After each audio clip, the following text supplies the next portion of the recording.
Greetings and welcome to this edition of Positronic. I'm Barry P. Cook. I'm here to talk to you about the premiere of My Adventures with Superman, which was just this morning at midnight on Adult Swim. And it was a 2-episode premiere. The episodes were called Adventures of a Normal Man Part 1 and Adventures of a Normal Man Part 2. So as the first episode starts, we have young Clark Kent struggling to get a kite out of a tree as a car approaches and is about to hit a busted up road, which Clark tries to warn the driver about unsuccessfully, at which point the car gets a blowout after hitting a pothole and is about to hit a tree, causing Clark to take off running to try and help. And to his amazement, he's able to catch the car before it hits the tree. He then figures out how to jump high enough to get the kite out of the tree and, in fact, figures out how to fly. In the present, Clark, who rooms with Jimmy Olsen in this version, wakes up to his alarm and accidentally breaks it while trying to shut it off, while Lois simultaneously wakes up at her place and deliberately beats the crap out of her clock. Clark then accidentally rips the faucet off of the sink, washing his hands, as Lois gets ready to go to work while speaking self-affirmations. As he goes about his day, Clark also engages in some self-affirmations based on the idea that he's not going to behave in a way that gets him found out as a super being. He then inadvertently meets Lois, who is an intern at the Daily Planet, as they're both on their way into a convenience store, the door of which Clark breaks on the way in accidentally. After an awkward meeting, he parts company from her and continues on his way to work with Jimmy. Upon arrival at the Daily Planet, where he and Jimmy are about to become interns, he's formally introduced to Lois, who's tasked by Perry White, whom Clark calls Chief, interestingly. I'll be with you in a minute, Mr. Kent. Thanks, Chief. Don't call me Chief! And is your name Kent? No, sir, my name's Jimmy Olsen, Chief. Don't call me Chief! With breaking in the new interns, which she plans to do by getting them to help her dig up a story related to some high-tech equipment that was stolen and which is probably on its way through Metropolis. Meanwhile, the bad guys are having some trouble unloading their stolen tech because their sources for fences dried up.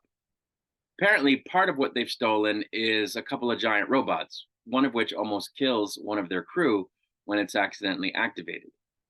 Lois learns from one of her sources, a newspaper delivery kid called Flip, that a bunch of trucks ran some red lights in the city in the last couple of hours. This leads the trio to a warehouse, which they find unlocked but empty. When Clark finds out that Lois wasn't being honest with him about the fact that Perry didn't want them doing what they're doing, he reads her the riot act. Lois then storms off with Jimmy, and they inadvertently find the robot and the tech thieves. Flip sees all this and goes to find Clark to let him know that Jimmy and Lois are in trouble. So he quickly dons a disguise and puts down the robot to save them. The ringleader of the thieves then unleashes several more robots, but Lois figures out how to distract them as well as shut them down. But before she can shut down the last one, it almost kills her, and Clark has to dig deep to find the speed he needs to get there in time to take it down before it can hurt her. And when he does, it activates something back on the farm in Smallville that seems to imbue him with an extra boost. Lois then apologizes to Clark for having lied to him.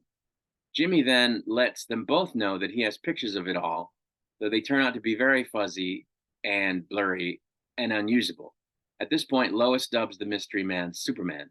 Perry tells them that he'll print their story when they get him an exclusive interview with the Flying Man, which energizes Lois, who then becomes determined to do exactly that. And that's where the first part of the premiere ended.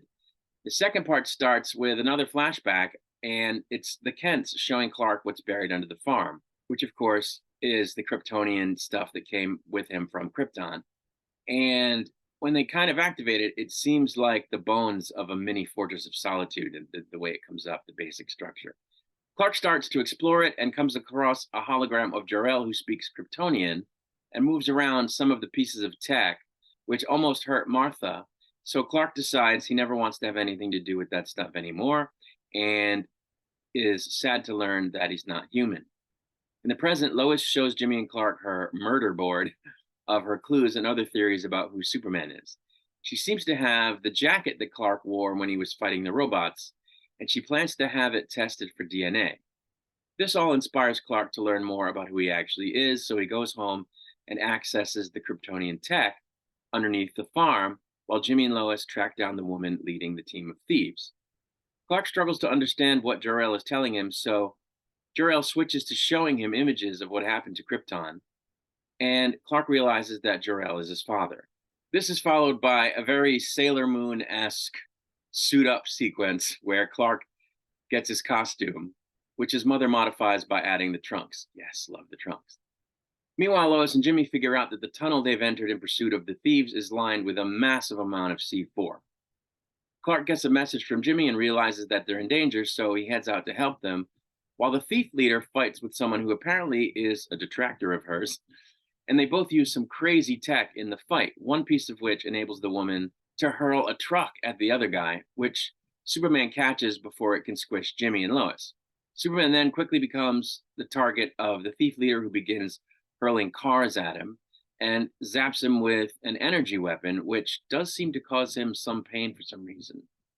Superman then grabs a crystal off the outfit she's wearing and removes it, after which she passes out and was helped to the ground by Superman before she vanishes without anyone knowing where she went. Superman then cleans up the damage at super speed, and Lois and Jimmy present the story with good pictures, this time to Perry. Lois then visits Clark at his apartment, at which point the two of them are interrupted from having a romantic moment by Jimmy, who shows them that while the story was published, their byline was co-opted by Cat Grant and two other people. It turns out that the lady who's leading the thieves was taken away from the scene by the guy she was fighting with, who apparently works for Cadmus, as evidenced by a silent appearance by Amanda Waller in the background while he's speaking with the captive thief lady. And that's where the second episode of the premiere ended.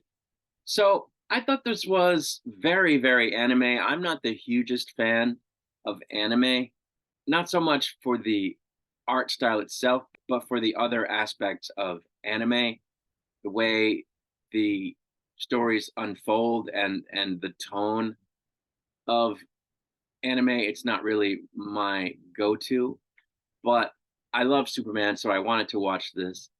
And, I thought in terms of story, it was very good. I like that the cast is diverse. Jimmy is seemingly of Indian descent, and Perry is Black. So far, what I'm not in love with is, like I said, the aspects of it that are kind of anime, which, means that there's a whole lot of humor in it. It's a lot of it is played for laughs. So it's very silly, which, isn't bad. It makes it very charming, actually, but I don't know that it's Superman. So I don't know. It's not my favorite version of Superman, but I enjoyed watching it, and I'm going to continue to watching it. There are 5 episodes in this initial outing, so there are only 3 more to go. So I'm going to continue watching it. And, I will, of course, be back to talk about each episode as it's released, which for some reason is Thursdays at midnight on Adult Swim, because apparently powers that be don't realize that some of us are old and want to go to bed before 12:30 in the morning. Fortunately, Fridays are one of my 2 days off. And I say that, but then I complain that the other streamers don't release their shit until 3 in the morning. And I keep saying, why not release it at midnight? So I don't know. I guess I just can't be pleased. Anywho, I'm going to get out of here. I'll be back to review the next episode once it's released. Until I return, I wish you peace and long life.